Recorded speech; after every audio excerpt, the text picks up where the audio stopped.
Hassan and Hussein are the prince and the masters of the youth of heaven. Who will go to the heaven? When asked, Ya Rasulullah, youth of heaven, he said, yes, you will all go in the heaven as young men. Who will be coming to the heaven? The prophets, messengers, Adam, Nuh, Abraham, Jesus, Moses. When all the prophets are there, who will be the prince? Hassan and Hussein alayhi salam. And that's why we call them alayhi salam and not radiyallahu anhu, because they are beyond. If Ismail is alayhi salam, and he is, but if the person replaces sacrifice, the sacrifice he could not give, Hussein did give, then he is also alayhi salam. I cannot go into the great details, but one thing to remember from Sahih Bukhari, the Holy Prophet said, La tusallu alayya salatul batra. The Holy Quran has ordered and commanded all the believers to send their salutations upon the Holy Prophet. I'm trying to rush it, but if you can bear with me.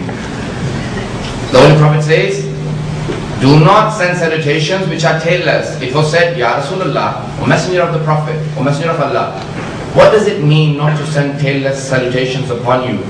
He said, whenever you mention me and do not mention my progeny. So then how should we send the salutations? You should say, Sallallahu alayhi wa alihi wa sallam. Allahumma salli ala Muhammadin wa ali Muhammad at all times. Because the Holy Prophet does not like being mentioned without his progeny. Because why? Because his enemies used to call him Abtar. You are tailless, your sons have died. Allah said, no, O Messenger, he was hurt. He did not pray against them. Allah said, Bismillah ar-Rahman ar-Rahim, Inna a'ataynaka al-kawthar, fasalli li rabbika wanhar, inna shani'aka huwa al-abtar. Indeed, we have given you the Kawthar. We have given you a great progeny, a progeny that will last the humanity till the end of this world. Your progeny will remain and will be alive. If a single person is living on the surface of the earth, then your child will be that person that lives till the end of this world. That is a promise of Allah subhanahu wa ta'ala in Fakhruddin Razi's book, Tafsir on the Holy Quran, Tafsir Kabir. His enemies call him Abtar, that's why we should always remember his progeny with him, because the Holy Prophet is not Abtar, tailless, he does not have children who died, he has children who are alive. And one of them is this humble slave that is standing before you all. Not as a proof that I'm as great as Hussein ibn Ali, but as a proof that the Holy Quran's promise is ever living and eternal. I will ask a question and let you answer it in your own time, whenever you have time. We do not believe in the names, but we believe in the characters. There may be people who are named Hussein, but we do not respect them. Not because they are named Hussein, but because of their characters. There may be Saddam Husseins in the world. We do not respect the names. It is the character that matters to the Muslims, not the names. The question that I want to ask you is, if the Holy Prophet was living at the time of the incident of Karbala, would he be celebrating or would he be keeping it as a sort of an event? An event that would hurt the Holy Prophet, an event that he would commemorate and not celebrate. You can answer that in your own time. In the incident of Karbala, as the respected honorable scholar before me had indicated, that the incident is a historical event. A historical event that the Sunnis and the Shias unanimously, in fact, the disbelievers unanimously accept it happened. If you want to read more history about the incident of Karbala, then Tabari has a whole chapter on Karbala. It has been translated, the history of Tabari, Tariq al-Umam wal-Muluk, has been translated into English, and the part that is on Karbala was translated by Ian Howard, Professor Dr. Ian Howard. You may be able to find it probably on the internet. More details on Karbala itself. And Tabari mentions that there were 30,000 soldiers in the army of Yazid and some 100 soldiers in the army of Imam Hussein alayhi salam. I want to mention a point that people have argued in the philosophy. If I'm boring you too much, then just keep smiling at me. That would make me come off early.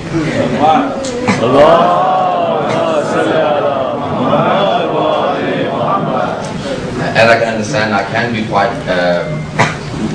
my English itself being brought up in a country where we do not emphasize on the T's and the R's as much as the Americans do. I try and do emphasize on the T's and the R's. We would not say the T in that title that you would see on the podium, Rutgers, we would say Rutgers. Not mentioning why. The reasons you can find out when you come to London. However, there will be historical events even in our own lives. Things will happen, you will be forgotten, they will be forgotten in the next moment. This is in philosophy. They argue, things happen and they're forgotten. You drop something, you pick it up, and you don't even remember it, even the same day. Things happen. But there are things that I remembered for hours.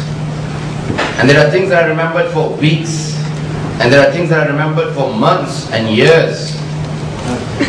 Just as the American would say, we will not forget, and they do not show what, but they show a picture on the immigration office once you come into the airport. We will never forget the 9/11. They do not write it. They just show the two buildings. That's how important 9/11 is to many people. Remember? Even to us, it is. 9/11, we will never forget. Years have gone, years will come. They say we'll never forget. That's how certain historical events are, never forgotten. But there are certain events that will never ever be forgotten. Because of the impact they've had on the history, the impact they've had on the religion, the impact they've had on the personalities, on the mentalities, on the psychology, and the daily attitude of the people towards life. There is one person who has changed the attitude of mankind towards life. He thinks life is not worth as much as the message of Allah subhanahu wa ta'ala. That is Imam Hussain alayhi salam. And they have a very beautiful saying. He says that life with disrespect and dishonor is not acceptable to me. Death with respect and honor is better than the life with disgrace and dishonor. That is Imam Hussain alayhi salam. All the great leaders in the history of Islam and outside Islam will be inspired by Imam Hussain alayhi salam. Why? For many good reasons. We do not believe that Karbala itself is a political event. We believe it is a religious event. It wasn't an event that was wiped out through the history, an event that has made the history. There are very few things that make the history. The history would be rewritten if Karbala did not happen. Religions will be reformed without no belief in God if Karbala did not happen. Remember that these words are not just oratory. Imam Hussain alayhi salam is